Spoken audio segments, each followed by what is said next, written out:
Sanibonani bafana namantombazane. Uthisha wenu uMiss Zwane.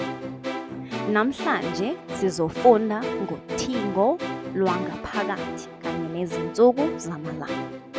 Ingabe uyazibuza ukuthi kuyini uthingo olungaphakathi kwethu?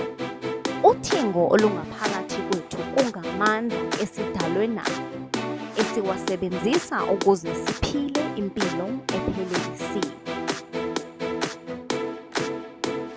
Uthingo olusemzimbeni wethu lubalelwa kuzinombolo eziyisikhombisa njengezinsuku zamalanga.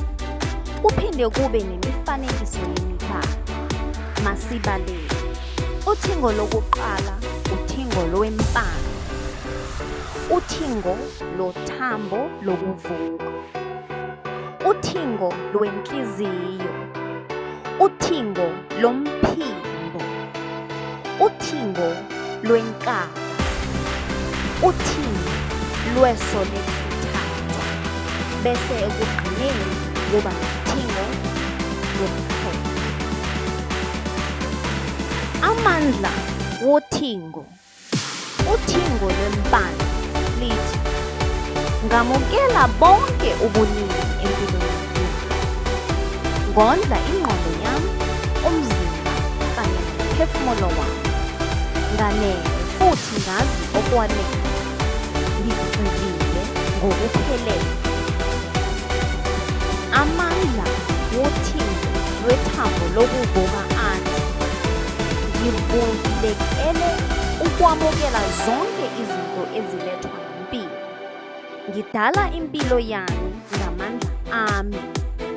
Ngithethelela okwedlule futhi ngiyamukela impilo yami ngokugcwele.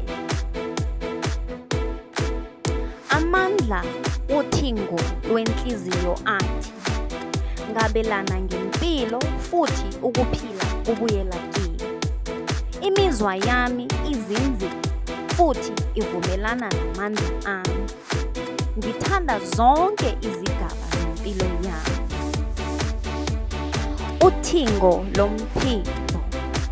Ngiveza imizwa yami kalula nangokukhululeka. Ngiphethe amandla ami futhi ngizizwa ngiphila ngokugcwele. Ngizolile futhi ngiyazethemba. Uthingo lwenkaba. Ngijabulela ngokugcwele konke engikwenzayo. Ngingumuntu onamandla, obabazekayo futhi okhazimulayo. Ngiyazazi futhi ngiyazethemba ngokugcwele. Uthingo lweso lesithathu. Ngiqondiswa ukuhlakanipha kwami kwangaphakathi. Ngimamela unembeza wami nsuku zonke. Ngiyazi ukuthi impilo yami iqhubeka ngohlelo lukaMdali. Uthingo lomqhele. Nginokuthula, ngiphelele futhi ngizinzile. Ngimamela onembeza wami nsuku zonke. Ngihlonipha umzimba wami njengethempeli elondla umphefumulo wami. Siyabonga bafana namantombazane ukufunda nathi namhlanje. Siyathemba nifundile. Size sibonane futhi. Bye bye.